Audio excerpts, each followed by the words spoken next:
Happy Sabbath, viewers. Welcome to Gachis Kaiman TV, the Tourist Man, Black Africa. Unknown to many Kenyans, President William Samoei Ruto is not a person who really supports devolved units. Even in 2010 Constitution, the president was against the devolved units.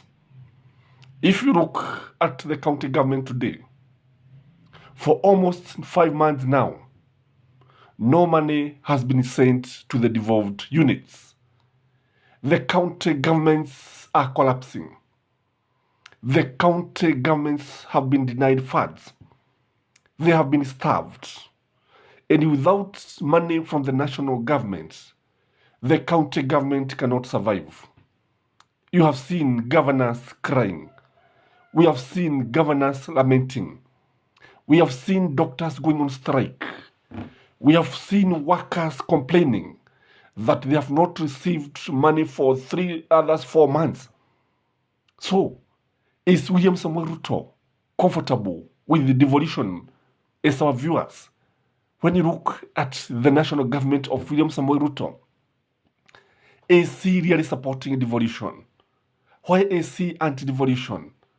And unknown to many Kenyans, the Commission of Revenue Allocation had given 407 billions to be given to the counties. But the Senate, led by Mlego wa William Samoei Ruto, led by Kiambu Senator, and people like Nyoto of Murang'a, Kidhure of Meru, all the senators from Rift Valley, even Turkana, a place where people are dying, a place where animals have died in millions.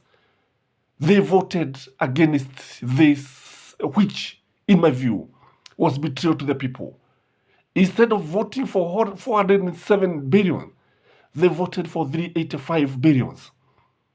But Edwin Sifuna, together with other Azimio senators, tried to defend the people in the Senate, but they were outnumbered by William Samoei Ruto's senators.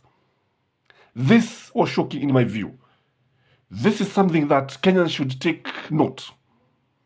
Kwa sababu ukiangalia utaona ya kwamba ni wazi kwamba William Samoei Ruto had rallied the senators to vote against the increment of the allocation of funds to the counties. When I was watching the senators from Mount Kenya and how they voted to deny the counties money, I realized these are not people's representatives. These are enemies of the people. These are actually traitors. They are betrayers. But why should they do this? Why should William Samoei Ruto rally his troops to vote against the increments of funds to the counties? Why should the national government of William Samoei Ruto feel that no more money should be allocated to the counties? Why should an increment of about, I think that 7 billion would have gone a long way to solve some problems? You know, a place like Turkana for sure, where people desperately needs water. A place, even Monikaware also voted against the increment. And the framers of the Constitution knows very well that people are in the counties. Majority of people are in the counties. The reason why we had the devolved units is because this government could be brought closer to the people and could be able to solve most of the problems, could be able to handle most of the problems that were happening in the counties, in the various counties. So when we see William Samoei Ruto trying to work against devolution, then as Kenyans, we have to ask ourselves many questions. Why is the president very, very keen? Yet, you remember one of the ways of the bottom-up economic model is devolution. Indeed, when the framers of the Constitution came up with the devolved governments, what they brought is what I would call this is actually the real bottom-up model. Lakini sasa ukiangalia, the guys who are leading in the campaign talking about the bottom-up are the same people, the same guys working against what is actually in the Constitution. What indeed the Commission of Revenue Allocation was very generous to them. He was so generous, giving them a lot of money, but they rejected the money. This is wrong in my view.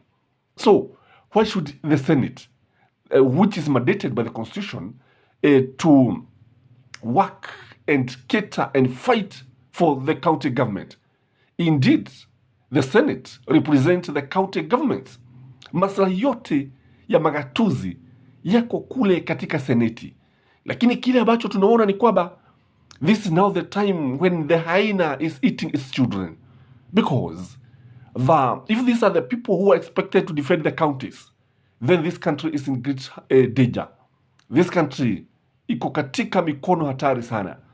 And the earlier Kenyans realized that the Senate, especially ule mlego wa William Samoei Ruto, especially guys from Northeastern, Rift Valley, and Mount Kenya, they are working against devolution. They are traitors of the common mwananchi. They are traitors of Wajiko. They are not for devolution. They are trying to please William Samoei Ruto. In this video, I want us to give just some few reasons why, in my view, I believe that William Samoei Ruto is working or is not comfortable with the devolved units.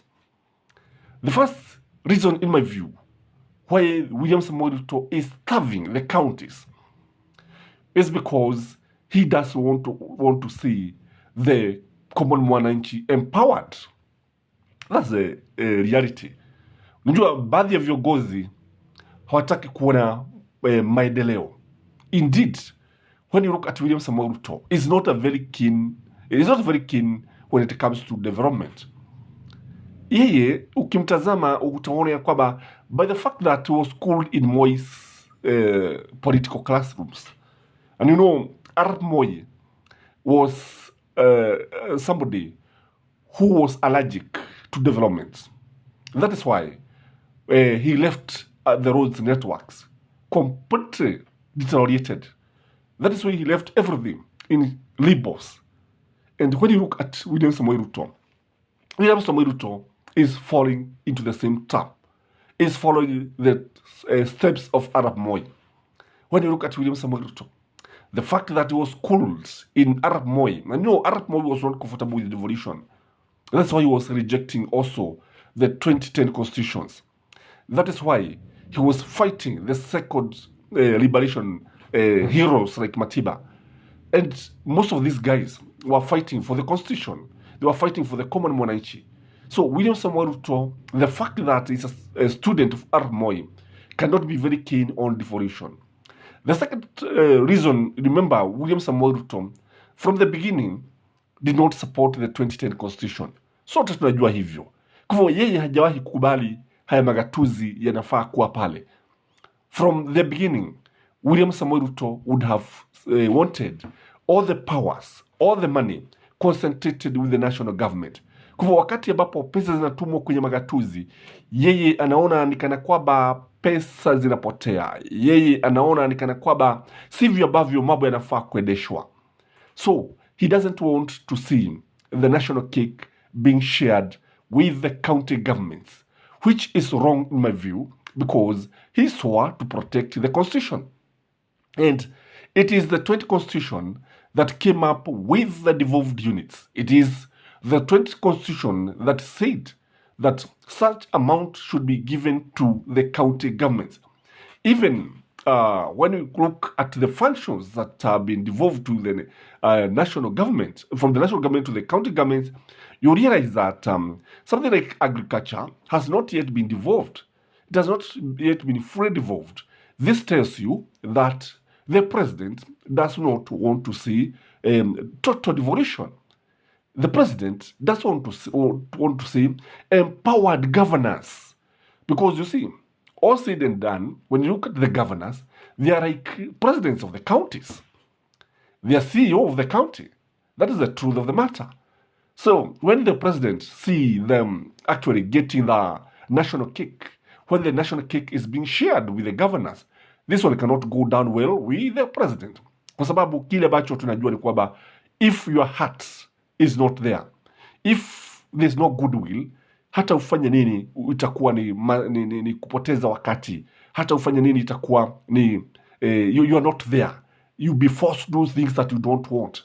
This is what is happening because there is no goodwill as far as William Ruto is concerned when you look at the county government and when you look at the devolution. The other thing, I believe that there is the idea of making people dependent. Yani kufanya watu waendelee kutegemea. When people, if one way of liberating people is to liberate them economically, the framers of a constitution wanted to liberate Kenyans from emancipation, economic emancipation. That is what the national government is very keen not to see happening. The national government want to see, although wanasema ya kwamba ati sijui dynasty elders sijui nini, as a dynasty still doing this and this. Kile ambacho tunaona ni kwamba igawa wamekuwa wakisema hivi, sivyo ambavyo mambo yanafanyika kule. There is no freedom that they were talking about. If this is the freedom to deny county government funds, the freedom for the Kenya Kwanza senators to gang up and deny Kenyans money, what kind of freedom is this? Then we can only see that this regime is insecure.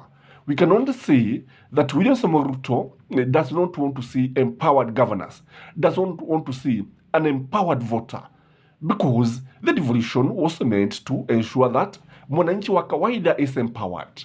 When you look at these senators who voted against the motion to have 407 billion going to the counties, what explanation would they tell the voters? Can Karugwa Thangwa go to Kiabu and tell the Kiabu people that I voted that Kiabu get less money? Can you be able to do that? And you know very well that you're supposed to do what Kenyans want. The voters want more money in the counties. How are you going to face the voters now? The person who I sympathized with is a voter of Turkana. Because when I realized that the senator for Turkana was voting against more money, I remembered the many cows that were dying, the many cattle that were dying because of droughts. I remembered the way they suffer because of lack of pastures and water. I remembered even the people who are going in some places, I think in Kajiado, some parents who are joining their children to school, pleading with the head teacher to give them lunch because they had nothing to eat. My heart started bleeding because the senators that we have are surely they are enemies of the people. They are enemies of devolution. And they are doing this because they would just want to please their masters, and their master is the president. And they want to commend the Kenya Kwanza 9 senators who voted for the increment led by Sifuna. And this is very, very commendable because, and even Oburu Odinga also voted for the increment. And there were, I can't remember the others, but what I know is that there were 9 against 22 because I understand that time only 31 senators were present in the Senate. The others skipped the debate because they felt that it was against their concerns, especially those from Kenya Kwanza. Wengi walikataa kwa sababu waliona ya kwamba they'll be betraying the people. And when you look at this, you ask yourself, where is the common man? If the government is working against its own people, if the government does not want more money to be devolved to the counties, yet we know that the Kenya Revenue Authority has already surpassed its targets. Indeed, it is being said that by the end of this financial year, the Kenya Revenue Authority is going to surpass its target by almost 400 billion. So the money is there. Money is there. Truth be told, even when the workers are not being paid, the money is there. Even when the doctors are striking, the money is there. What is happening is theft and plunder of the resources. That is what is happening in our national government. Because how do you explain that the people are dying in hospital because the doctor has not been paid? There are no drugs in the hospital because the national government has refused to send money to the county governments. How do you explain to Kenyans what style of leadership is this? Ambapo ni serikali ya kujilibikizia mali. How do you explain this to our voters? I know one thing I admire about the Senate in USA. The USA, the upper house, we will never vote against the will of the people. We will never go against the voters. But when you look at our parliaments